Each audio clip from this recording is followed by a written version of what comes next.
Howdy folks, TechTexN here, bringing you Life is Feudal, and today we're going to go over a couple of things. First, starting off with the Bloomery. Yes, that's what we're going to go over today. Now, I'm not really going to forge anything in here. You pretty much use it just like you do with the Forge and Anvil, or even the Blacksmith, which we'll also go over a little bit. However, the Bloomery, one of the big advantages of the Bloomery is the amount of space you have in there. You can fit 400 weight stones in there, whereas the Forge and Anvil you can only fit 100. So you have a big difference in the amount of space in which you could squeeze things in.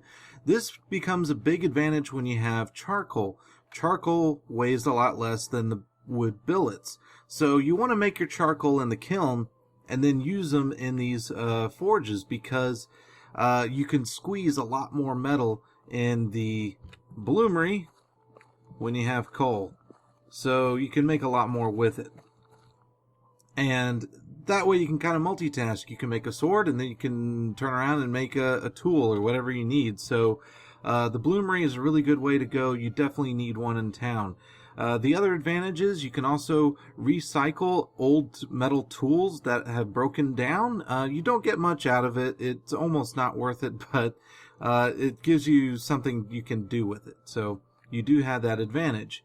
Now, of course, you always got to keep an eye on durability. If the first Bloomery you build doesn't have the greatest durability, it's going to go down pretty quick. So make sure you frequently inspect your object to make sure that you have durability. I don't know how I have 5,000 because I've already used this before. It probably has to do with my cheats. My cheats have been wreaking havoc on a lot of things that I'm doing, so let's hope it doesn't screw up much further. Okay. So one of the other things, the great advantages, is it heats up to 2,000 degrees. So you can actually get things done a little quicker. And not to mention, it's also more efficient to make steel in the Bloomery, because the Bloomery gives you more steel per iron and flux. So you definitely want to go ahead and get a Bloomery and start making your steel in here, as opposed to doing it with the Forge and Anvil. And to make your Bloomery, not much to it. There's 20 mortar you got to make, so make sure you make that. 8 metal sheets, 200 rock, 10 hardwood billets, and 4 thin leather. So make sure you have those supplies and you can build your Bloomery. And, whoa, my game has just gotten a lot more choppy for some reason. I have no idea why. Okay, but anyways, so here we have the Blacksmith Shop. Oh my goodness, what is going on with my computer? My frames have just reduced quite a bit. Okay, well, I'm going to try to ignore that. Sorry, folks, I don't know. Something's running in the background. Probably some stupid updates. Who knows? Alright, so here we have the Blacksmith Shop, and pretty much you treat it like the Forge and Anvil. It just looks nicer. You can also, if I'm not mistaken, recycle at the Blacksmith Shop. But there's not much more of an advantage other than that. You could also craft, your royal armor and things like that. So really it's just a fancy Forge and Anvil, if anything. So I wouldn't really bother too much with it, but it does make for a nice looking town when you had a Blacksmith Shop. Alright. So that covers the Bloomery and the Blacksmith Shop. The other thing that has been requested of me are potions, alchemy. So we're going to go over that right now. Now, first of all, I'm just going to say your preparations, we're going to ignore those for now, because honestly, I never could figure out how to really make your potions with the preparations, because there's no place to do it. If I attempt to put a preparation in the slot in which it says to mix a cocktail, it will not let me place them anywhere. So I'm not going to bother with that. However, to make your potions, you'll notice, well, first of all, let me get some ingredients. Come on, open up. There we go. Let's grab ingredients with the same properties. Let's see here. Raises willpower, sounds good. And if I'm not mistaken, the other one I used is this one, I think. Yeah, raises willpower, good. Alright, So I got a couple ingredients with the same properties. We're going to make a potion to raise our willpower. Now, I can't do anything yet, and the main reason is, if I just mix these as is, then I'm just going to end up producing another preparation, which is kind of pointless. Instead, though, I need to have, first of all, an empty bottle so I can make an alcoholic beverage. Yes, you make your potions with alcoholic beverages. That can include wine and a beer and among a few other things, but beer is the one we're going to make in order to make our potions. So if you're going to do beer, you're going to need a brewing tank and you need to farm wheat. So you're going to need wheat. The other thing you're going to need is a kitchen. The cauldron does not have the ingredient, but instead you got to build your kitchen. And with the kitchen, let's grab some coal here. Yeah, sure. Whatever. There. Sounds good. So make sure you got your cooking pot handy.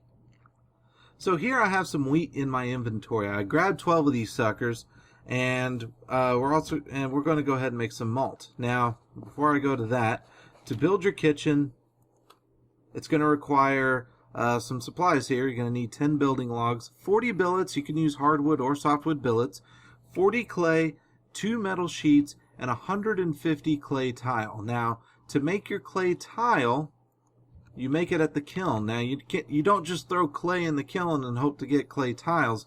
No, you need to mold your clay into clay tiles. So here I have some clay in my inventory. You right-click on the clay, materials preparation, mold it, and you can mold it into unfired clay tile, and then you fire that in the kiln. That also requires water to make.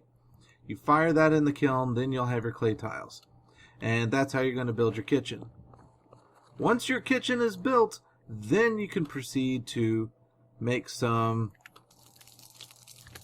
malt. Now, I added fuel. I started up. I got to work fast because due to my cheats, my fuel burns away quick. So I got to cook immediately. So on this list, I got to find malt. Malt. M's, where's there it is. So I'm going to make some malt. It's going to take 8 wheat, so I'm going to go ahead and produce. I only need 1. I'm going to go ahead and kill this. See, I had 30. I already burned through 7 coal. Oh, there goes 8.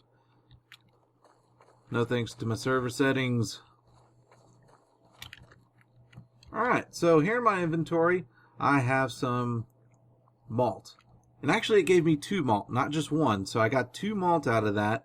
And with my 2 malt, I can go ahead and brew some beer. Now you got to have some empty bottles, and as you know, with the glass blowing kit and such, use the kiln, make your empty bottles.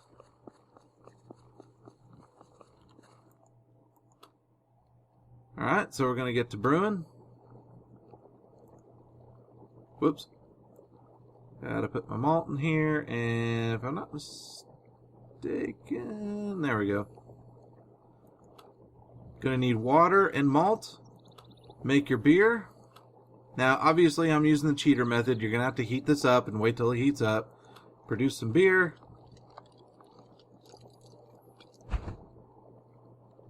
Need the correct ingredients. Oh boy. There we go. I guess I didn't need to put anything in there. Alright, so now I got my beer. I kind of screwed up a little there. I guess all I need to do is put the malt in there, and it automatically pulls the water out of my inventory. I kept thinking I needed to put the water in the brewery, but I don't need to do that. It automatically pulls the bottle and the water from my inventory. Just throw the malt in the brewery, heat it up, and make your beer. So, now that I have some beer, I can move on over to my alchemist table. Yeah, there we go. Alright, so it automatically pulls it out of your inventory. So, now I have the Iron Will cocktail. And just right click, drink. And you'll see at the very top, I have my iron will. And it was very, very, very temporary. And that's just because of all the cheats I have on, so I consumed it extremely quick. It'll last a little bit longer when you drink it, but that's okay. And that's pretty much all there is to it. I mean, it's quite a bit to kind of get started. You got to get the brewing tank, you got to get the kitchen, you got to have your wheat, and you got to harvest, you got to have your alchemist table, you got to have your bottle, you got to have all that put together. And once you finally get your system going, you can produce a lot of these bottles for your town. So if you ever have to go to battle, you might want to look into seeing what potions that you want to have ready for your troops for them to drink when they go to war. So there you have it. It's actually not that bad. And it doesn't have to be beer. You can use wine. As you can see, I have fermented apple juice in here, and you make that by creating a wine press. And you can do the same with grapes, of course, to make grape wine and so forth. And there you have it. Piece of cake. Not a problem. Sorry it's taken me a while to get this video out. There's just a lot going on right now. A lot of good things going on. A few bad things, but everything's alright. We are doing good. And I'm going to have some more videos out for you later on. We're kind of winding down this series here pretty soon because we're getting the majority of the things made that I don't think you're going to need much of my help on, because you pretty much know how to pretty much follow along all the different menus and things to get done what you need to get done. But if you have any specific requests, please ask, just please do so, and I'll show you in another video. So make your requests in the comments below, and I'll be watching. With that said, y'all come back now, you hear? Bye.